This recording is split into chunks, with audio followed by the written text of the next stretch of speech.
عشاء کے بعد سورت کوثر کا یہ وظیفہ کیا۔ 5 منٹ بعد ایسا واقعہ پیش آیا، ایک سفید کپڑے والا آیا اور 60 کروڑ دے کر چلا گیا۔ بسم اللہ الرحمن الرحیم۔ محترم ناظرین اکرام، رات کو سونے سے پہلے زندگی میں صرف ایک بار یہ تسبیح کر لو، میری گارنٹی ہے کہ صبح اٹھتے ہی سارا دن آپ کو غیب سے ڈھیروں پیسے ملتے رہیں گے، اور ہر کوئی آپ کا ادب کرے گا کہ آپ خود بھی حیران رہ جاؤ گے۔ محترم ناظرین اور سامعین، رات کو بستر پر جانے سے پہلے یعنی رات کو سونے سے پہلے اللہ پاک کا صرف ایک نام پڑھ لو، پھر اگلے دن دیکھو گے کہ سارا دن ہی آپ کو غیب سے پیسے ملتے رہیں گے اور دن بھر پوری مخلوق آپ کے ساتھ ادب سے پیش آئے گی انشاءاللہ۔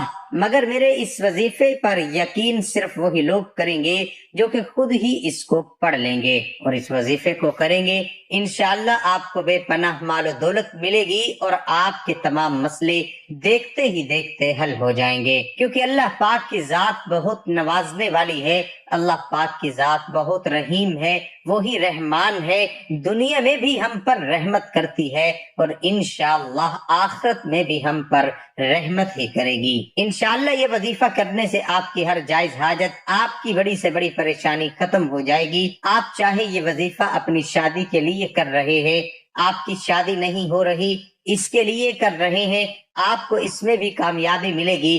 آپ بے روزگار ہیں، آپ کو کوئی کام نہیں مل رہا، آپ اس لیے بھی یہ وظیفہ کر سکتے ہیں۔ آپ کے دشمن ہیں، ان سے چھٹکارا پانے کے لیے بھی آپ یہ وظیفہ کر سکتے ہیں۔ کسی کے دل میں آپ اپنی محبت پیدا کرنا چاہتے ہیں تو اس عمل کے لیے بھی آپ یہ وظیفہ کر سکتے ہیں۔ آپ کی کوئی بھی حاجت ہو، کوئی بھی مقصد ہو، آپ اس وظیفے کے ذریعے آپ اپنا مقصد پورا کر سکتے ہو۔ ایک حدیث پاک کا مفہوم ہے کہ حضرت عبداللہ بن عباس رضی اللہ تعالی عنہ سے روایت ہے کہ آپ صلی اللہ علیہ وسلم نے فرمایا، اللہ تعالیٰ نے فرشتوں کو نیکیاں اور برائیاں لکھنے کا حکم دیا، اس طرح کہ جو شخص بھی نیکی کا ارادہ کرتا مگر کسی وجہ سے اس پر عمل نہ کر سکے تو پھر بھی اللہ تعالیٰ اس سے پوری نیکی شمار کر لیتا ہے، اور جو شخص اس نیکی کے ارادے پر عمل بھی کرے تو اس کے حساب میں ایک نیکی کے بدلے 10 نیکیاں لکھی جاتی ہیں، بلکہ بعض اوقات تو 700 نیکیاں لکھی جاتی ہیں، جبکہ بعض مرتبہ تو اس سے بھی زیادہ لکھی جاتی ہیں۔ لیکن اس کے برعکس جو شخص برائی کا صرف ارادہ کرے مگر کسی مجبوری کی وجہ سے اس برائی کو عمل میں نہ لا سکے، یعنی اللہ کے خوف سے یا کسی اور وجہ سے، تو اللہ تعالیٰ کے ہاں اس کے حساب میں گناہ نہیں لکھا جاتا، اور جو شخص برائی کا ارادہ کر کے پھر اس سے عمل میں بھی لے آئے تو صرف ایک برائی اس کے نامہ اعمال میں لکھی جاتی ہے۔ اللہ تعالیٰ اپنے بندوں پر بہت مہربان ہے، وہ اپنے بندوں کی خطائیں معاف کرنا چاہتا ہے، اس لیے نیک کاموں پر زیادہ سے زیادہ اجر و ثواب دیتا ہے، جبکہ چھوٹے چھوٹے گناہوں پر درگزر بھی کر دیتا ہے۔ اللہ تعالیٰ اپنے بندوں پر بے حد مہربان ہے، وہ غفور الرحیم ہے، بس اس کی رحمت کا دروازہ کھٹکھٹانے کی دیر ہے، پھر اس کی رحمت برسنا شروع ہو جاتی ہے۔ آپ اس عمل کو کریں، انشاءاللہ اللہ پاک آپ کے اوپر بھی خصوصی رحمت و شفقت کریں گے اور آپ کو بھی بے پناہ دولت سے نوازیں گے۔ اسی طرح ایک اور روایت کا مفہوم ہے کہ ایک شخص جس نے پوری زندگی میں کبھی کوئی نیک کام نہیں کیا تھا، پھر جب اس کا آخری وقت آیا تو موت کے وقت اپنے گھر والوں سے کہنے لگا کہ جب میں مر جاؤں تو مجھے جلا دینا، پھر کچھ راکھ جنگل میں ڈال دینا اور کچھ دریا میں بہا دینا اور کچھ راکھ آندھی میں اڑا دینا، خدا کی قسم اگر اللہ نے مجھ پر قابو پا لیا تو مجھے ایسا عذاب دے گا جیسے دنیا میں پہلے کسی کو نہ دیا ہوگا۔ جب وہ بندہ مر گیا تو اس کے بیٹوں نے اپنے باپ کی وصیت کے مطابق عمل کیا۔ جب وہ یہ کام کر چکے تو اللہ تعالیٰ نے دریا کو حکم دیا کہ اس کی راکھ کو اکٹھی کرو، پھر جنگل کو حکم دیا، اسی طرح ہوا کو بھی حکم دیا، پلک چپکتے ہی ان کی تمام راکھ جمع ہو گئی۔ پھر اللہ تعالیٰ نے اسے زندہ کر کے اس سے پوچھا کہ تو نے ایسا کیوں کیا؟ اس نے عرض کیا، پروردگار یہ سب میں نے تیرے خوف سے کیا اور تو یہ بات خوب جانتا ہے۔ اس پر اللہ تعالیٰ کی رحمت جوش میں آئی اور اللہ نے اسے بخش دیا۔ اگرچہ اس شخص کی وصیت غلط تھی مگر اللہ تعالیٰ نے اس کے خوف کی وجہ سے اسے بخش دیا جو اسے قیامت کے دن اللہ کے سامنے کھڑا ہونے سے تھا۔ محترم ناظرین، اس سے ثابت ہوتا ہے کہ اللہ تعالیٰ سے خوف کھانا اللہ کی رحمت کو متوجہ کرتا ہے۔ اللہ تعالیٰ کی رحمت بہت وسیع و عریض ہے، آپ جو بھی مانگتے ہو اللہ پاک عطا کرتا ہے، بس آپ اس عمل کو اچھی طرح کیجئے، انشاءاللہ آپ کو بھی بے پناہ دولت، عزت اور شہرت ملے گی۔ اب مزید وقت ضائع کیے اس عمل کا طریقہ کار جان لیجئے اور کچھ احتیاط بھی جان لیں کہ آپ نے اس عمل کو صرف رات کے وقت کرنا ہے، سونے سے پہلے اس عمل کو کر لینا ہے۔ عشاء کی نماز پڑھ کے اس عمل کو کر لیں، پھر جیسے ہی صبح آپ کی آنکھ کھلے گی تو سارا دن غیب سے مدد اور نصرت ملتی رہے گی۔ یہ عمل بے شک آپ بیٹھے ہیں تب کر لیں یا آپ لیٹ گئے ہیں تب بھی کر لیں، بس عشاء کی نماز کے بعد سونے سے پہلے اس عمل کو کر لیں، جیسے ہی آپ کی آنکھ کھلے گی سارا دن دولت اور عزت ملتی رہے گی۔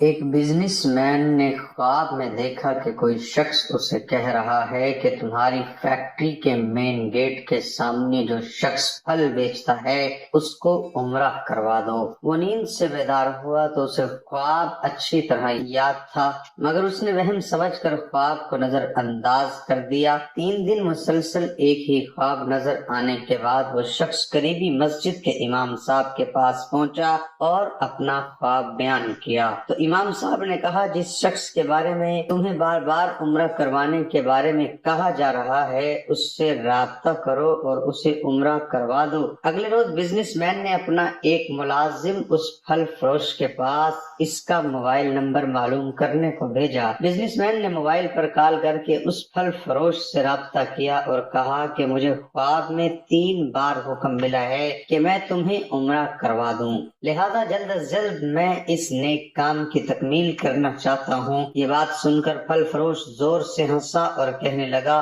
کیا بات کرتے ہو صاحب، میں نے تو مدت ہوئی کبھی فرض نماز تک ادا نہیں کی اور تم مجھے عمرہ کروانا چاہتے ہو۔ بزنس مین اصرار کرنے لگا اور اسے سمجھایا کہ میرے بھائی سارا خرچ میرا ہوگا۔ باہر کیف خاصی بحث کے بعد پھل فروش اس شرط پر رضامند ہوا کہ ٹھیک ہے میں تمہارے ساتھ عمرہ کروں گا مگر میرا تمام اخراجات تمہارے ذمے ہوگا۔ وقت مقررہ پر جب وہ ایک دوسرے کو ملے تو بزنس مین نے دیکھا کہ واقعی وہ شکل و صورت سے کوئی اچھا انسان دکھائی نہیں دے رہا تھا۔ اس کے چہرے سے عیاں تھا کہ وہ نماز بھی کم ہی پڑھتا ہوگا۔ اسے بڑا تعجب ہوا کہ یہ وہی شخص ہے جسے عمرہ کروانے کے لیے خواب میں 3 مرتبہ حکم دیا گیا ہے۔ بہرحال دونوں افراد اکٹھے عمرہ کر لیے روانہ ہو گئے۔ میقات پر پہنچے تو غسل کر کے احرام باندھا اور حرم شریف کی طرف چل پڑے۔ انہوں نے بیت اللہ کا طواف کیا، مقام ابراہیم پر 2 رکعت نماز ادا کی، صفا مروہ کے درمیان سعی کی، اپنے سروں کو مڑوایا۔ اس طرح ان دونوں افراد کا عمرہ مکمل ہو گیا۔ اب انہوں نے واپسی کی تیاری شروع کر دی۔ جب حرم سے نکلنے لگے تو پھل فروش بزنس مین سے مخاطب ہوا اور کہنے لگا، صاحب حرم چھوڑنے سے پہلے میں 2 رکعت نفل ادا کرنا چاہتا ہوں، نہ جانے دوبارہ عمرہ کرنا نصیب ہو یا نہ ہو۔ بزنس مین کو اس پر کیا اعتراض ہوتا؟ اس نے کہا، نفل پڑھو اور بڑے شوق سے پڑھو۔ پھل فروش نے اس کے سامنے نفل ادا کرنے شروع کر دیے۔ جب سجدے میں گیا تو اس کا سجدہ طویل سے طویل تر ہوتا چلا گیا۔ جب کافی دیر گزر گئی تو بزنس مین نے اسے ہلایا۔ جب کوئی حرکت نہیں ہوئی تو اسے معلوم ہوا کہ پھل فروش کی روح حالت سجدہ ہی میں پرواز کر چکی ہے۔ پھل فروش کی موت پر بزنس مین کو بڑا رشک آیا اور وہ رو پڑا کہ یہ تو بڑے نصیب کی موت ہے، کاش ایسی موت میرے نصیب میں بھی ہوتی۔ اس خوش قسمت انسان کو غسل دیا گیا، خانہ کعبہ میں ہی اس کی نماز جنازہ ادا کی گئی، ہزاروں فرزند توحید نے اس کا جنازہ پڑھا۔ وفات کی اطلاع اس کے گھر والوں کو دی جا چکی تھی۔ بزنس مین نے اس کے گھر کا تمام خرچہ اپنے ذمے لے لیا۔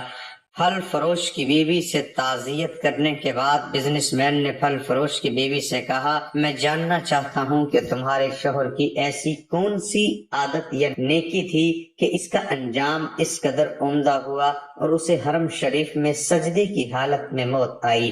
بیوی نے کہا، بھائی میرا خاوند کوئی نیک آدمی تو تھا نہیں، میں اس کی کوئی خاص خوبی بیان تو نہیں کر سکتی، ہاں مگر اس کی ایک عادت ضرور تھی کہ وہ ہمارے ہمسائے میں ایک غریب بیوہ عورت اپنے چھوٹے بچوں کے ساتھ رہتی ہے۔